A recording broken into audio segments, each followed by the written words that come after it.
नमस्कार दोस्तों, आज हम भगवत गीता के बारे में बात करेंगे। यह एक ऐसा ग्रंथ है जिस पर असंख्य लोगों ने काम किया है और अनगिनत गीताएं लिखी गई हैं। लेकिन इस गीता में क्या विशेष है? यह गीता इसलिए विशेष है क्योंकि इसमें श्री कृष्ण स्वयं उपदेश दे रहे हैं। बाकी सभी लोग तो केवल साधन हैं। मेरा यह प्रयास है कि इस ग्रंथ को हम सभी आसानी से समझ सकें और अपने रोजमर्रा के जीवन में इसका उपयोग कर सकें। गीता के बारे में बहुत कुछ कहा और सुना गया है। शायद ही कोई ऐसा धर्म ग्रंथ होगा जिस पर इतना लिखा गया हो। समय के साथ साथ गीता और भी आवश्यक और मार्गदर्शक बनती जा रही है। एकदम साधारण भाषा में कहें तो भगवत गीता एक उत्तर है। यह दुनिया के हर प्रश्न का उत्तर है। जीवन से जुड़ा ऐसा कोई प्रश्न नहीं है जिसका उत्तर श्री कृष्ण भगवत गीता में नहीं देते। हमारे मन मस्तिष्क में कोई भी शंका, परेशानी, चिंता, आवेग या दुविधा हो, गीता में उसका उत्तर मिलता है। भगवत गीता में 18 अध्याय हैं और हर अध्याय में वेदों और उपनिषदों का सार है। यह वेद या उपनिषद नहीं है, इसलिए डरिएगा मत। यह हमारी और आपकी समझ से दूर नहीं है। इसके हर अध्याय और हर श्लोक में आप अपने आप को अर्जुन समझिए, क्योंकि अर्जुन की हर शंका, उसका हर डर, हर समस्या, वैसे देखा जाए तो हमारी ही परेशानी है।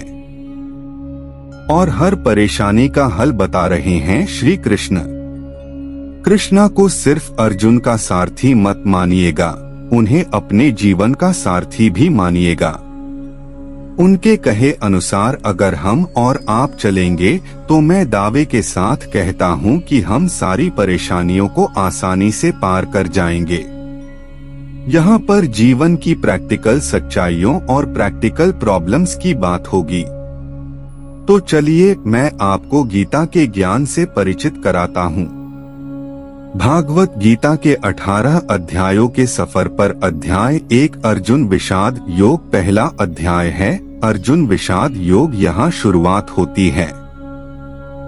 धृतराष्ट्र के सवालों से वह जानना चाहते हैं कि युद्ध में क्या हो रहा है, उनका पुत्र दुर्योधन और उनकी सेना क्या कर रही है, और साथ ही में पांडु पुत्रों की सेना क्या कर रही है। उसके बाद दोनों सेना के शूरवीरों का वर्णन और उसके बाद आता है अर्जुन का विशाल, मतलब कि उनका दुख, उनकी समस्या, उनका धर्म संकट। तो चलिए सुनते हैं। अर्जुन विषाद योग। धृतराष्ट्र उवाच धर्मक्षेत्रे कुरुक्षेत्रे संवेता युयुत्सवः मामकाः पांडवाश्चैव किं कुर्वत संजय। धृतराष्ट्र संजय से पूछते हैं, धर्म भूमि कुरुक्षेत्र में युद्ध करने के लिए एकत्र हुए मेरे और पांडु के पुत्र क्या कर रहे हैं? युद्ध स्थल पर आखिर हो क्या रहा है? धृतराष्ट्र अंधे थे, देख नहीं सकते थे, लेकिन आंखों से अंधे थे, मन और मस्तिष्क से नहीं। उन्हें पता था कि वह धर्म के साथ नहीं, क्योंकि धर्म तो वहां होता है जहां श्री कृष्णा थे।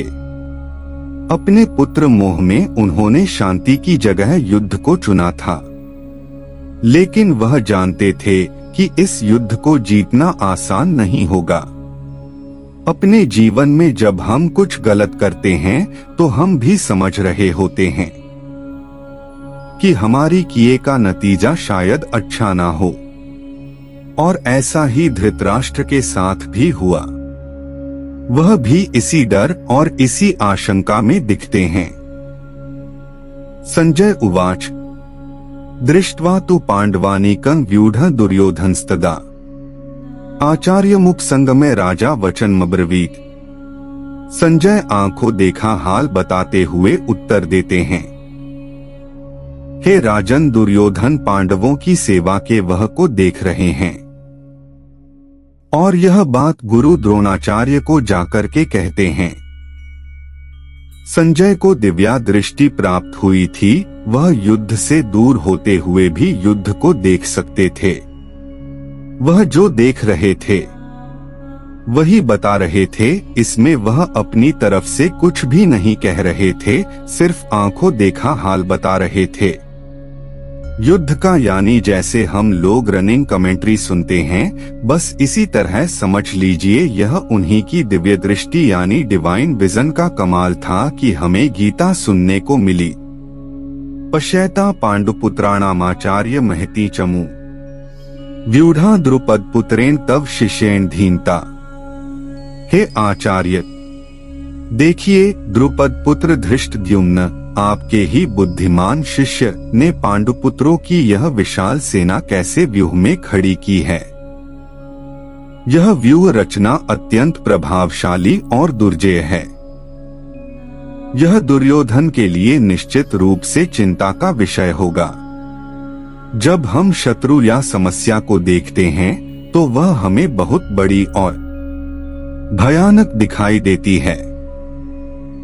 हमें डर लगता है कि अगर हम इसमें शामिल हो गए तो क्या होगा, क्या हम जीत पाएंगे, क्या हम बाहर निकल पाएंगे। दुर्योधन भी इसी तरह की सोच से गुजर रहा है। वह पांडवों की शक्ति और व्यूह रचना को देखकर डर गया है। वह जानता है कि इस युद्ध में जीत हासिल करना आसान नहीं होगा। अत्र शूरा महेशवासा भीमार्जुन समायुधि युयुधानो विराटश्च द्रुपदश्च महारथः धृष्ट केतुश्चेकितानः काशीराजश्च वीर्यवान् पुरुजित कुंती भोजश्च शैब्यश्च नरपुंगवः युधामन्युश्च विक्रांत उत्तमौजाश्च वीर्यवान् सौभद्रो द्रौपदेयाश्च सर्व एव महारथाः। महारथ इन 3 श्लोक में दुर्योधन पांडु पुत्रों की सेना के महान योद्धाओं का नाम ले रहा है। जब भी युद्ध होता है तो आप अपने सामने खड़ी सेना के योद्धाओं को जांचते और परखते हैं, वैसे ही दुर्योधन भी कर रहा है। दुर्योधन द्रोणाचार्य से कहता है, बड़े बड़े धनुषों वाले योद्धा भीम और अर्जुन के समान शूरवीर सत्य और विराट तथा महारथी राजा द्रुपद, दृष्टिकेतु और चेतितान तथा बलवान काशीराज उरुचित, कुंती भोज और मनुष्यों में श्रेष्ठ शब्द पराक्रमी योद्धमन्यु तथा बलवान उत्तम मौज, सुभद्रा पुत्र अभिमन्यु एवं द्रौपदी के 5 पुत्र, यह सभी महारथी हैं। इससे हमें यह पता चलता है कि चाहे शत्रु हो या शत्रु के जैसी समस्या, उसके बारे में सब कुछ जानना चाहिए। दोस्तों, समस्या के हर पहलू से हमें वाकिफ होना चाहिए। समस्या के हर पथ, उसके अंग के बारे में मालूम होना चाहिए, जैसा कि दुर्योधन भी कर रहे हैं। अस्माकं तु विशिष्टा ये तान् निबोध द्विजोत्तम नायका मम सैन्यस्य संज्ञार्थं तान् ब्रवीमि ते। दुर्योधन आगे कहता है, हे ब्राह्मण श्रेष्ठ पांडवों की सेना के योद्धाओं को तो आपने देख लिया, अब अपने पक्ष में भी जो प्रधान हैं उनको भी तो आप समझ लीजिए। द्रोणाचार्य की जानकारी के लिए शत्रु की सेना के बाद दुर्योधन अपनी सेना के जो सेनापति हैं उनके बारे में बतलाता है।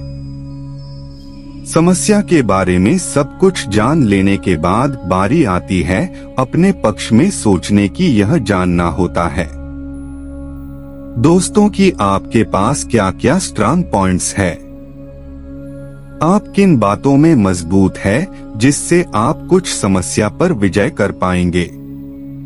जैसे आपने समस्या के हर पहलू के बारे में सोचा, इस तरह से आपको स्वयं का भी आकलन कर लेना चाहिए।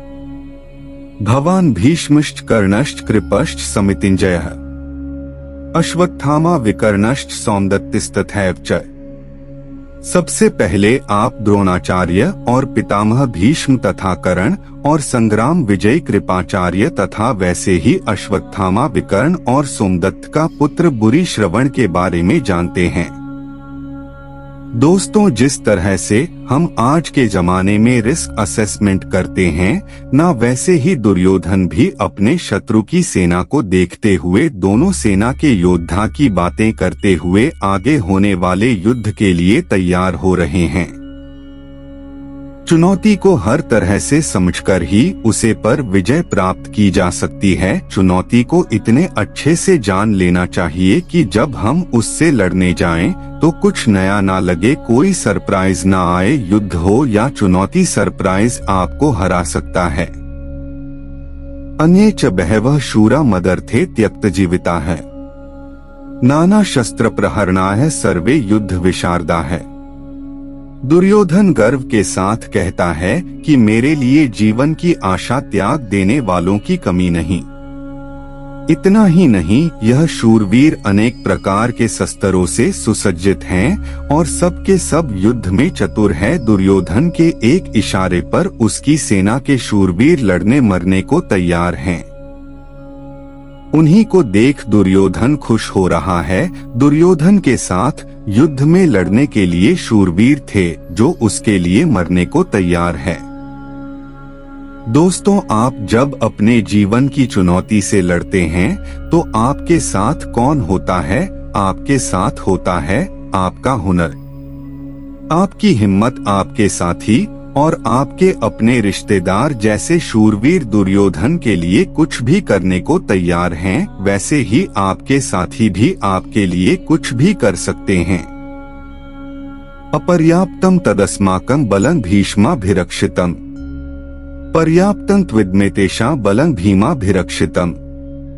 दुर्योधन आगे कहता है कि भीष्म पितामह द्वारा रक्षित उनकी सेना सब प्रकार से अजय है और वहीं शत्रु की सेना भी भीम द्वारा रक्षित है। दुर्योधन कहना चाहते हैं कि भीम की सेना को वह आसानी से जीत सकते हैं। दुर्योधन यहाँ घमंड दिखा रहा है जो आपको बिल्कुल भी नहीं करना है। दोस्तों, कभी भी नहीं, क्योंकि अगर दुर्योधन जानता कि वह दूसरी सेना को हरा देगा तो फिर युद्ध ही क्यों करता। युद्ध को जीतने के लिए दूसरे को हराना पड़ता है। अगर चुनौती या समस्या को देखकर हमें लगता है कि हम जीत जाएंगे तो विश्वास या आत्मविश्वास तो हो सकता है, लेकिन घमंड नहीं, क्योंकि अगर घमंड हुआ तो वह आपके हार की शुरुआत है। अनेषु च सर्वेषु यथा भागमवस्थिता है, भीष्मेवाभिरक्षन्तु भवन्तः सर्व एवहि।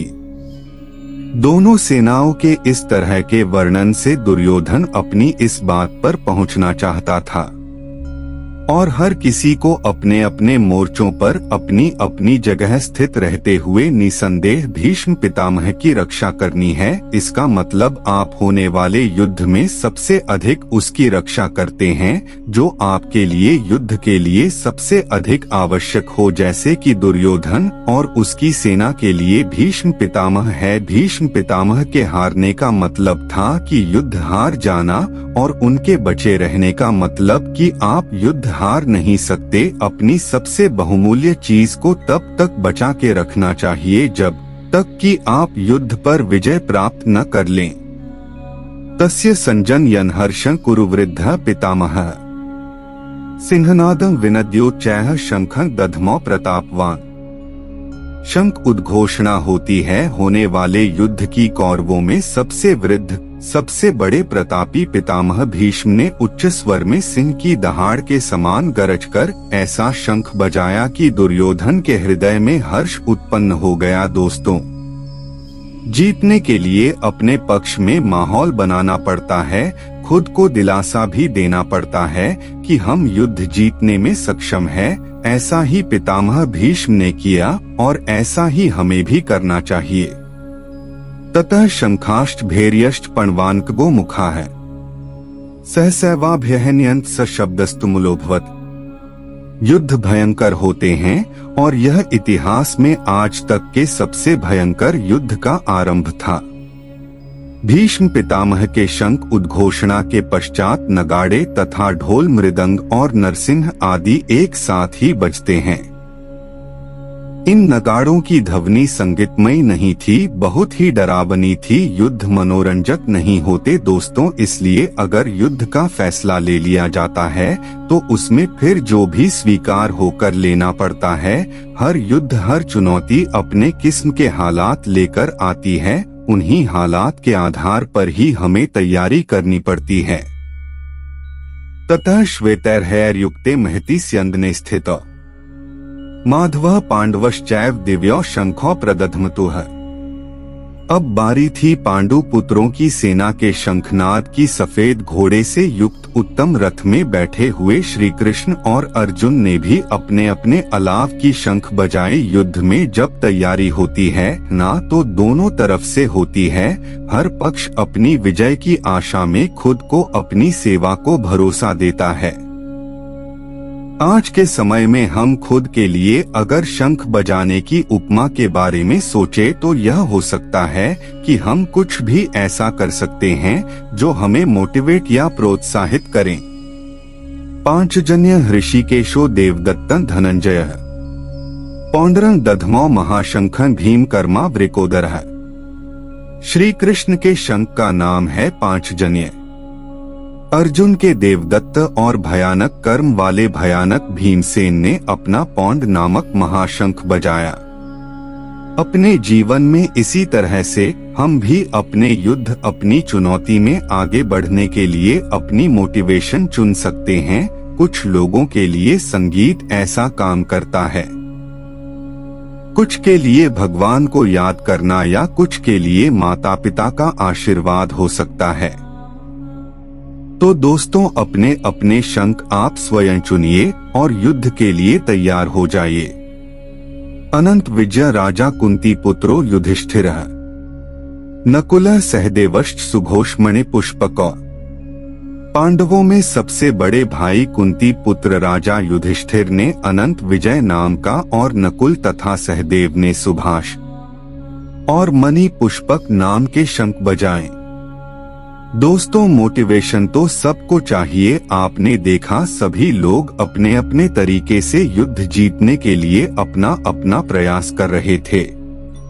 काश्यश्च परमेश्वासः शिखंडी च महारथः धृष्टद्युम्नो विराटश्च सात्यकिश्च पराजितः द्रुपदो द्रौपदेयाश्च सर्वशः पृथिवीप्ते सौभद्रश्च महाबाहुः शंखान् दध्मुः पृथक पृथक। हर शंख की अलग ध्वनि और अपना एक अलग अस्तित्व होता है। युद्ध का हर योद्धा अपनी उपस्थिति दर्ज कर रहा है। श्रेष्ठ धृष्टद्युम्न वाले काशीराज और महारथी शिखंडी एवं दृष्ट दुनिया तथा राजा विराट और अजय सत्यकी राजा द्रुपद एवं द्रौपदी के पांचों पुत्र और बड़ी भुजा वाले सुभद्रा पुत्र अभिमन्यु। संजय राष्ट्र को बताते हैं कि हे राजन, सबने अपनी ओर से अलग अलग शंख बजाए। दोस्तों, महाभारत का युद्ध ऐसा था जिसमें हर बड़े से बड़े योद्धा भाग ले रहा था। ऐसे वीर मौके को कोई कैसे छोड़ सकता था, इसलिए हर योद्धा शंख बजा बजा के सबको अपने होने का आभास करवा रहा है।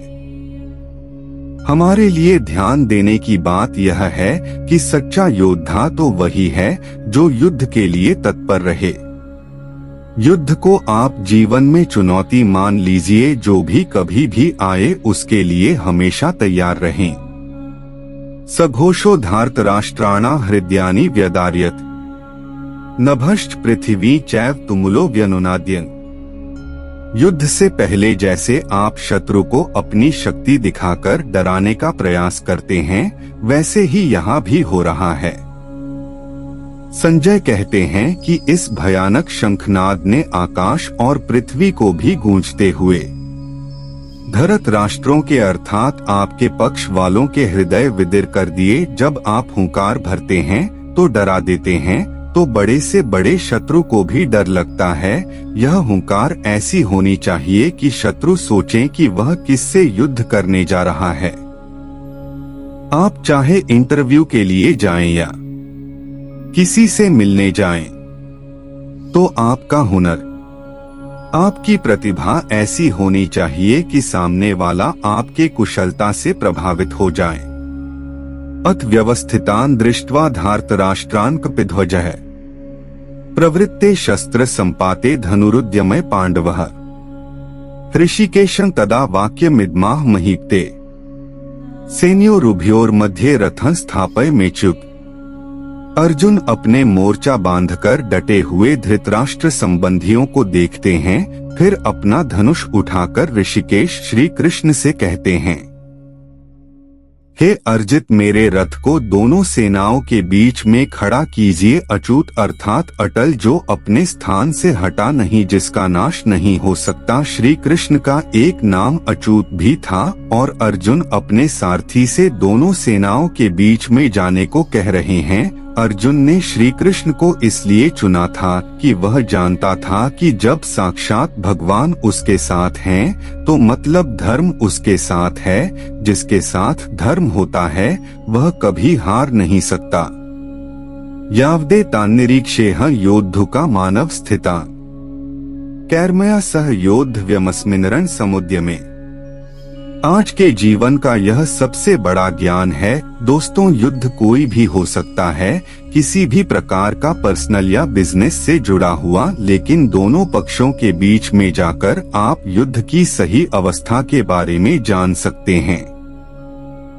अर्जुन श्री कृष्ण से कहते हैं कि है कृष्णा, जब तक मैं युद्ध क्षेत्र में डटे हुए युद्ध के अभिलाषी इन विपक्षी योद्धाओं को भली प्रकार देख ना लूं कि इस युद्ध रूपी व्यापार में मुझे किन किन के साथ युद्ध करना योग्य है, तब तक इस रथ को यही खड़ा रखिए।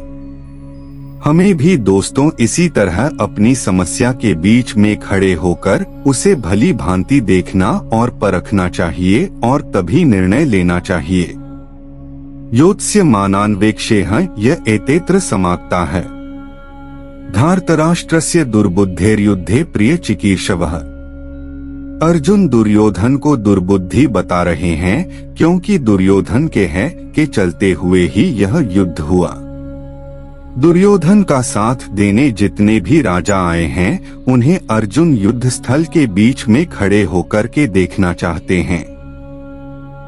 दोस्तों, यह जरूरी नहीं कि आपका शत्रु सही हो सकता है, उसने गलत तरीका अपना करके आपको युद्ध में उलझाना चाहे, जैसा कि महाभारत में भी हुआ। युद्ध तो करना ही पड़ता है और वह तभी करना चाहिए जब आप अपने शत्रु को अच्छे से देख परख चुके हो, जान चुके। इसलिए अर्जुन कृष्ण से दोनों सेना के बीच में रथ को ले जाने के लिए कहता है। संजय उवाच एव मुक्तो हृषिकेशो गुडाकेशेन भारत सेनयोरुभयोर्मध्ये स्थापयित्वा रथोत्तमम् भीष्म द्रोण प्रमुखतः सर्वेषां च महीक्षिता उवाच पार्थ पश्यैतान् समवेतान् कुरुनिति। संजय अपना आंखों देखा हाल बताते हैं। हे धृतराष्ट्र, जैसा कि अर्जुन ने कहा था, श्री कृष्ण ने दोनों सेना के बीच में भीष्म और द्रोणाचार्य के सामने तथा संपूर्ण राजाओं के सामने रथ को खड़ा करके इस प्रकार कहा, हे पार्थ, युद्ध के लिए जुटे हुए इन कौरवों को देख। पार्थ अर्जुन का ही नाम है। दोस्तों, उस अर्जुन का नाम है जो शंका में बस गिरने ही वाला है। पार्थ हम सब भी हो सकते हैं, और अगर हम अपने आप को शंका में घिरा हुआ पाए तो मदद करने के लिए कृष्णा भी दूर नहीं होते और ना ही उनकी गीता दूर होती है। तत्रापश्यत् स्थितान् पार्थः पितॄनथ पितामहान् आचार्यान् मातुलान् भ्रातॄन् पुत्रान् पौत्रान् सखींस्तथा। कुंती का एक नाम पीर्था भी था। पीर्था पुत्र अर्थात कुंती पुत्र अर्थ दोनों ही सेना के मध्य में उपस्थित तू चाचा दादा परदादा गुरुमाँ भाइयों पुत्रों पोतों को देख रहे हो। महाभारत को इसीलिए तो धर्म युद्ध कहा गया है, ऐसा युद्ध जो धर्म के लिए किया गया था। और इस युद्ध का एक बड़ा परिवार दो हिस्सों में बंट गया था, आधे सगे संबंधी एक तरफ और आधे दूसरी तरफ। हर किसी को फैसला करना था कि वह युद्ध में किसका साथ देना चाहता है, दुर्योधन का या अर्जुन का। श्वशुरान सुहृदश्चैव सेनयोरुभयोरपि तान समीक्ष्य स कौन्तेयः सर्वान् बन्धून् वस्थितान्। इन सब सगे संबंधियों के साथ साथ अर्जुन अपने मित्रों को, ससुरों को, सूर्योदय को देख रहे हैं और विचार कर रहे हैं। पूरा जीवन पांडु पुत्रों और धृतराष्ट्र पुत्रों के साथ बिताया। सारे सेज, सारे संबंधी एक ही तो हैं, दोनों पक्ष में अपने ही तो लोग हैं, किंतु अब अपनों के ही दो पक्ष बन गए हैं। उसमें से एक पक्ष शत्रु का है। हर किसी से अर्जुन की लड़ाई नहीं थी, लेकिन अब युद्ध में वह उसके शत्रु थे और उसे उनके साथ लड़ना होगा। अर्जुन उवाच कृपया पर्याविष्टो विषीद निदम्ब्रवीत दृष्ट्वेम स्वजनम कृष्ण युयुत्सु समुपस्थितम।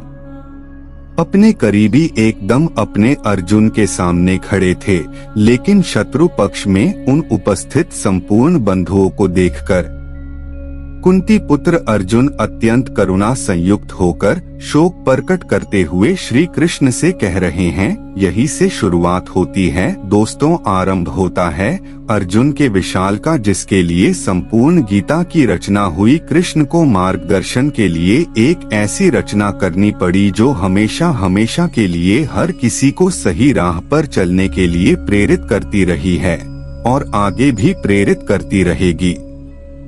सीदंती मम गात्राणि मुखं च परिशुष्यति वेप्थुष्ट शरीरे में रोमहर्षश जायते। युद्ध की बात करना आसान होता है, लेकिन युद्ध करना कठिन होता है। ऐसा ही अर्जुन के साथ हुआ, ऐसा ही दोस्तों हम सब के साथ होता है। ऐसी ही शंका का सॉल्यूशन भागवत गीता से श्री कृष्ण के द्वारा हमें मिलता है। दुखी अर्जुन कहते हैं, हे कृष्ण, युद्ध क्षेत्र में डटे हुए युद्ध के अभिलाषी इस स्वजन समुदाय अपनों को देखकर मेरे अंग शिथिल हुए जा रहे हैं, जैसे अंगों में शक्ति ना हो और मुख सूख जा रहा है। न जाने कितनी ही बार ऐसा हम सब के साथ होता है कि जब युद्ध के सम्मुख होते हैं तो जैसे शक्ति खत्म हो जाती है। परीक्षा की घड़ी के समय पर भी ऐसी ही घबराहट होती है। गांडीवं स्रंस्ते हस्तात् त्वक्चैव परिदह्यते न च शक्नो में वस्थातु भ्रमतीव च मे मनः। अर्जुन अपने दुख को बता रहे हैं। उनका दुख दोस्तों हमारे दुविधाओं से अलग नहीं है। चाहे हम परीक्षा दे रहे हो, चाहे बिजनेस करने जा रहे हो, चाहे कोई बड़ा मैच खेलने जा रहे हो, कितने ही ऐसे मौके आते हैं जब हम स्वयं को अर्जुन की अवस्था में पाते हैं। लगता है जैसे कि हम युद्ध के लायक ही नहीं, युद्ध हम कर ही नहीं पाएंगे। अर्जुन के हाथ से उनका गांडीव धनुष गिर रहा है और त्वचा भी बहुत जल रही है तथा उनका मन भ्रमित सा हो रहा है, इसलिए वह खड़े रहने में भी समर्थ नहीं है। निमित्तानि च पश्यामि विपरीतानि केशव न च श्रेयो नुपश्यामि हत्वा स्वजन माहवे। विश्व का सबसे बड़ा योद्धा अर्जुन हताश है। युद्ध से पहले अगर आप खुद को कांपता हुआ पाते हैं, देखते हैं कि डर से आपका मुंह सूख रहा है, तो आपको निश्चित ही लगता है कि आप हारने वाले हैं। दुनिया खत्म सी होती दिखती है, चारों तरफ अंधकार सा महसूस होता है। ऐसे ही समय में हमें एक मार्गदर्शक की जरूरत होती है। इसीलिए अर्जुन कहते हैं, हे केशव, मैं लक्षणों को भी विपरीत ही देख रहा हूँ तथा युद्ध में स्वजन समुदाय को मारकर कल्याण भी नहीं दिखता, यानी अपनों की जान लेकर मुझे क्या फायदा होगा। न कांक्षे विजय कृष्ण न च राज्य सुखानी च किन्नो राज्येन गोविंद की भोगैर जीवितेन वा। अर्जुन बात को स्पष्ट रखते हैं, डर में सब व्यर्थ लगता है। अर्जुन कहते हैं, हे कृष्णा, मैं ना तो विजय चाहता हूँ और ना राज्य और ना ही मैं सुखों को चाहता हूँ। हे गोविंद, हमें ऐसे राज्य से क्या प्रयोजन है अथवा ऐसे भोगों से और जीवन से भी क्या लाभ है। इस विषाद में, शंका, डर या घबराहट में अर्जुन सब कुछ छोड़ने को, त्याग देने को तैयार है। धन दुनिया उन्हें कुछ भी नहीं चाहिए। वह ऐसे भयभीत और डर गए हैं कि दुनिया की हर खुशी को छोड़कर इस समय बस इस युद्ध से बचना चाहते हैं। इन्हीं लक्षणों को हमें भी पहचाना है ताकि ऐसी अवस्था में हम भी वह करें जो कृष्णा बताएंगे। येषामर्थे कांक्षिता नो राज्य भोगाः सुखानि च त इमेव स्थिता युद्धे प्राणास् त्यक्त्वा धनानि च। अर्जुन कहते हैं, हमें जिनके लिए राज्य, भोग और सुखादि के अभीष्ट हैं, वही यह सब धन और जीवन की आशा को त्याग कर युद्ध में खड़े हैं। सोचिए, जीवन का हर युद्ध, हर काम हम अपनों के लिए करते हैं। हमारा सारा काम, सारे फायदे, सारी सुख शांति, भाग दौड़ सिर्फ और सिर्फ अपनों के लिए होती है और यहाँ पर हमें अपनों को ही मारना पड़ रहा है। इससे बड़ी क्या दुविधा होगी। अब वही अपने आप को करने के लिए खड़े हैं और आपको भी उन्हें मारना पड़ेगा। ऐसी दुनिया किस काम की, यही उलझन अर्जुन के मन में है। आचार्याः पितरः पुत्रास्तथैव च पितामहाः मातुलाः श्वशुराः पौत्राः श्यालाः संबंधिनस्तथा। अर्जुन के सामने खड़े हैं उनके गुरुजन, ताऊ, चाचा, लड़के, दादा, ससुर, पौत्र, साले और भी कई सारे सगे संबंधी लोग। अर्जुन अपने हर संबंधी को करीब से पहचान रहे हैं और पहचान के उन्हें बता भी रहे हैं।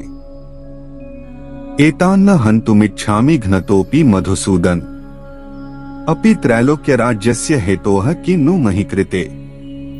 अगर आप युद्ध करने का निर्णय लेते हैं तो क्या आप यह कह सकते हैं कि मैं इस शत्रु को मारूंगा और उसे नहीं? युद्ध में तो हर कोई एक सैनिक होता है और अगर वह शत्रु पक्ष से है तो आपने उसको मारना ही है। यही दुविधा है अर्जुन की जो वह बता रहे हैं। हे मधुसूदन, मेरे मरने पर अथवा तीनों लोकों के राज्य के लिए भी मैं इन सबको मारना नहीं चाहता। फिर पृथ्वी के लिए तो कहना ही क्या है। देखा दोस्तों, 3 लोकों का राज्य भी अर्जुन को नहीं चाहिए। अगर उसके लिए उसे अपनों का वध करना पड़ता है तो उसे वह नहीं चाहिए। दोस्तों, जीवन में कई बार ऐसी घड़ी आती है जब हमको जो सबसे प्रिय है उसका त्याग करना पड़ता है, क्योंकि हमें अपने देह की ओर बढ़ना पड़ता है और अगर हम ऐसा करते हैं तभी हमें देह की प्राप्ति होती है। तब क्या अपनी सबसे प्यारी चीज को हम छोड़ सकते हैं? निहत्य धार्तराष्ट्रान्नः का प्रीतिः स्यात् जनार्दन पाप मेवा श्रेयदस्मान्ह त्वैतानात्तायेन। अर्जुन आगे कहते हैं, हे जनार्दन, धृतराष्ट्र के पुत्रों को मारकर हमें क्या प्रसन्नता होगी? इन आत्ताइयों को मारकर हमें तो पाप ही लगेगा ना। शत्रु पक्ष में चाहे आत्ताई बुरे लोग ही क्यों ना हो, लेकिन है तो अपनों को मारकर, अपनों को दुख देकर केवल पाप ही मिल सकता है, पुण्य तो नहीं। यह गुरु पुत्रों के लालच का ही परिणाम था कि भाई भाई आमने सामने थे। दोस्तों, लालच से कभी किसी का भला नहीं होता। महाभारत में भी नहीं होना था। एक पक्ष को जीतना था तो दूसरे पक्ष को मारना था। तस्मान्नार्हा वयं हन्तु धार्तराष्ट्रान् स्वबान्धवान् स्वजनम ही कथा हत्वा सुखिनः स्याम माधव। क्या अपने परिवार को मारकर आपको सुख मिल सकता है? इसीलिए महाभारत को धर्म युद्ध कहा जाता है। जब ऐसा धर्म संकट हो तो आप क्या करें? अर्जुन पूछते हैं, हे माधव, अपने ही बांधव धृतराष्ट्र के पुत्रों को मारने के लिए हम योग्य नहीं है, क्योंकि अपने ही कुटुंब को मारकर हम कैसे सुखी होंगे? दोस्तों, जब कभी आपके सामने ऐसी स्थिति आए जिसमें लालच की वजह से बंटवारा हो रहा हो या झगड़ा हो रहा हो, तो ठंडे दिमाग से अर्जुन की हालत के बारे में सोचिएगा और देखिएगा इतना करके दुनिया का सबसे बड़ा युद्ध करके किसको क्या हासिल हुआ। यद्यप्येते न पश्यन्ति लोभोपहतचेतसः कुलक्षय कृतं दोषं मित्रद्रोहे च पातं कथं न ज्ञेयं स्माभिः पापादस्मान् निवर्तितुम् कुलक्षय कृतं दोषं प्रपश्यद्भिर्जनार्दन। आपका शत्रु किसी भी प्रकार के पाप को करने को तैयार है, लेकिन आप समझते हैं कि जो गलत है, अनुचित है, वह नहीं करना चाहिए। इन 2 श्लोक में अर्जुन की इसी दुविधा को बताया है। यद्यपि लोभ से भ्रष्ट चित हुए यह लोग कल के नाश से उत्पन्न दोष को और मित्रों से विरोध करने में आपको नहीं देखे तो भी, हे जनार्दन, कल के नाश से उत्पन्न दोष को जानने वाले हम लोगों को हम इस पाप से हटाने के लिए क्यों नहीं विचार करना चाहिए। दुश्मन गलत कर रहा है, वह यह नहीं समझता, लेकिन आप तो समझते हैं। तो समझदार होने के नाते क्या आपको युद्ध से हटने के लिए नहीं सोचना चाहिए? लेकिन अगर युद्ध से हट गए तो उसे आपकी हार मानी जाएगी। क्या उसके लिए आप तैयार होंगे? दोस्तों, कुलक्षय प्रणश्यन्ति कुलधर्माः सनातनाः धर्मे नष्टे कुलंकृत्स्नम धर्मोभिभवत्युत। जहाँ परिवार खत्म हो जाता है वहाँ कुछ नहीं बचता। कुल का नाश होने का मतलब सब कुछ खत्म हो जाना होता है। ऐसी ही स्थिति में अर्जुन फंसे हुए हैं। वह कहते हैं कुल के नाश से सनातन कुल धर्म नष्ट हो जाते हैं तथा धर्म का नाश हो जाने पर संपूर्ण कुल में पाप भी बहुत फैल जाता है। अर्जुन जो कहना चाहते हैं वह यह है कि अगर परिवार नष्ट होता है तो धर्म नष्ट होता है। धर्म के नष्ट होने से पूरे कुल संपूर्ण परिवार में पाप बढ़ जाता है। परिवार ही है जो हमें अपनी जड़ों से, अपने गुणों से, अपने आदर्शों से जोड़कर रखता है। उसके खत्म होते ही समझो चारों तरफ पाप बढ़ने लगता है। दोस्तों, आप चाहे तो अपने चारों तरफ भी देख सकते हैं। जहां परिवार का सम्मान नहीं वहां किसी भी बात का सम्मान नहीं होता और समाज पतन की ओर ही जाता है। अधर्माभिभवात् कृष्ण प्रदुष्यन्ति कुलस्त्रियः स्त्रीषु दुष्टासु वार्ष्णे जायते वर्णसंकरः। परिवार की भलाई उसकी स्त्रियों पर निर्भर करती है। अगर कोई घर बनता है तो वह परिवार की महिला की वजह से बनता है। जिस घर में महिला नहीं होती तो कहते हैं कि उसे घर का कोई भविष्य ही नहीं। और अगर यह स्त्रियां दूषित या करप्ट हो जाए तो उसका क्या असर होता है? अर्जुन कहते हैं, हे कृष्णा, पाप के अधिक बढ़ जाने से कुल की स्त्रियां अत्यंत दूषित हो जाती है और स्त्रियों के दूषित हो जाने पर वर्ण संकर उत्पन्न होता है। संकरो नरकाय कुलघ्नाना कुलस्य च पतंती पितरो हेषा लुप्त पिंडोदक क्रिया है। वर्ण शंकर का यहाँ पर मतलब है जहाँ वर्ण या समाज के मर्यादाओं को सम्मान न देते हुए गलत तरीके से गलत वर्णों के मेल से जब संतान की उत्पत्ति होती है तो वह सब कुछ खत्म कर देती है। इसीलिए समाज के नियम बड़े सोच समझकर बनाए गए होते हैं। दोस्तों, इतने हजारों वर्षों की सोच और नियमों को बिना सोचे समझे नहीं तोड़ना चाहिए। अर्जुन इसी बात का वर्णन कर रहे हैं कि हे कृष्णा, वरुण शंकर कुल घाटियों को और कल को नर्क में ले जाने के लिए ही तो होता है। लिपटी हुई पिंड और जल की क्रिया वाले अर्थात श्रद्धा और तर्पण से वंचित इनके पितर लोग भी अधोगति को प्राप्त होते हैं। दोषरतः कुलघ्नाना वर्ण संकर कारकः उत्साद्यन्ते जाति धर्माः कुलधर्माश्च शाश्वता है। अर्जुन ने कहा, इन वर्ण शंकर के कारण देशों से कुल घाटियों के सनातन कुल धर्म और जाति धर्म नष्ट हो जाते हैं। जहाँ वर्ण शंकर होता है ना वहाँ धर्म का नाश निश्चित है। वर्ण शंकर की वजह से, जैसा कि अर्जुन ने बताया, कुल के धर्म का नाश होता है और जाति के धर्म का भी नाश हो जाता है।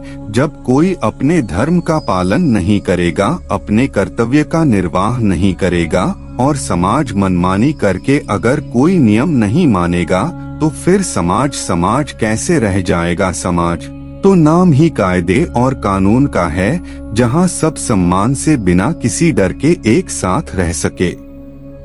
उत्सन्न कुल धर्माणा मनुष्याणा जनार्दन नरकेनेतम वासो भवती त्यनु शुश्रुम। हे जनार्दन, जिनका कुल धर्म नष्ट हो गया है, ऐसे मनुष्यों का अनिश्चित काल तक नरक में वास होता है, ऐसा हम सुनते आए हैं। महाभारत के समय कुल की मान्यता इतनी थी दोस्तों कि अगर किसी के कुल का नाश हो जाता था तो माना जाता था कि अब यह हमेशा के लिए नरक में ही रहेगा। कुल की रक्षा करना, उसके सम्मान को बचाना, उसका नाम करना इतनी बड़ी बात मानी जाती थी। अर्जुन ही नहीं, ऐसा हम भी सुनते आए हैं कि जो धर्म का कुल का सम्मान नहीं करते वह सीधे नरक को जाते हैं। इसे आप ऐसा भी मान सकते हैं कि जहाँ धर्म नहीं होता वह जगह अपने आप ही नरक बन जाती है। अपनी चारों तरफ देखिएगा, ऐसी कई जगह है जो आपको आज के युग में भी देख पाएंगे। अहो बत महत् पापं कर्तुम व्यवसिता वयम् यदराज्य सुखलोभेन हंतु स्वजन मुद्यता है। अर्जुन आगे स्वयं को दोष दे रहे हैं। शौक हम लोग बुद्धिमान होकर भी महान पाप करने को तैयार हो गए हैं, जो राज्य और सुख के लोभ में सज्जनों को मारने के लिए उदित हो गए हैं। दोस्तों, दुर्योधन जैसा भी है, उसने जो भी निर्णय लिया, लेकिन अर्जुन और उसकी सेना तो समझदार है, तो क्या ऐसा उनके लिए ठीक है? बेवकूफ का पाप शायद माफ भी हो जाए, लेकिन बुद्धिमान से बहुत कुछ की उम्मीद की जाती है।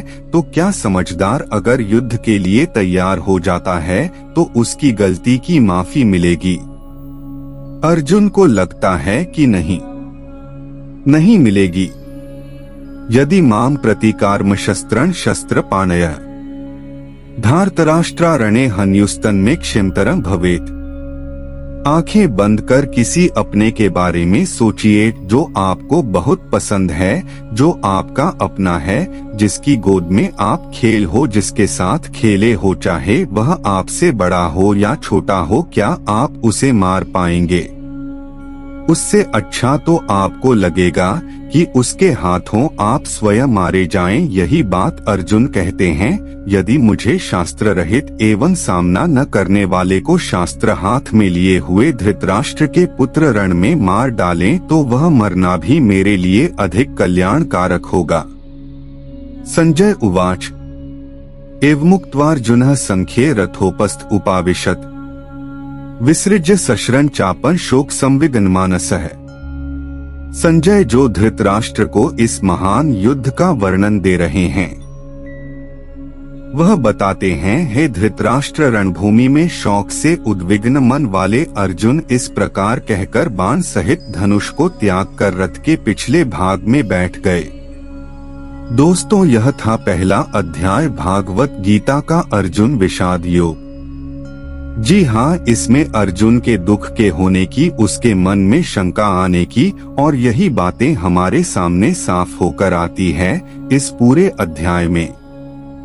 अब इसके बाद के अध्याय में श्री कृष्ण अर्जुन के दुख का, शंका का, परेशानियों का, प्रश्नों का किस तरह भली भांति उत्तर देंगे, उसे जानेंगे और सुनेंगे। तो दोस्तों, यह था भागवत गीता का प्रथम अध्याय अर्जुन विशाल योग, जिसे आप तक पहुंचाने की हमने कोशिश की है। भागवत गीता को बड़ी सुंदर, साधारण और स्पष्ट शब्दों में से प्रस्तुत करने का प्रयास किया गया है। इसके बाद मुलाकात होगी दूसरे अध्याय में, तब तक के लिए आज्ञा दीजिए। धन्यवाद। जय श्री कृष्णा, जय श्री कृष्णा, जय श्री कृष्णा।